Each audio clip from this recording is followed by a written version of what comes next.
সেবা করেও জানি মায়ের ঋণ কেউ পারে না মিটিয়ে দিতে তাকে কোনো দিন।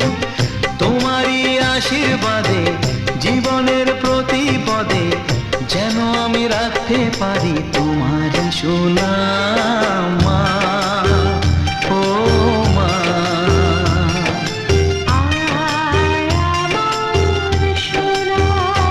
ও স্নেহের ছায়ায় ভালোবাসায় ঢেকে রাখে যে, অনেক জ্বালাশয় বুকে জড়িয়ে রাখে যে, তারই আঁচলে মুখ লুকিয়ে রেখে জীবন আমার কাটিয়ে দেব তোমায় দেখে মা।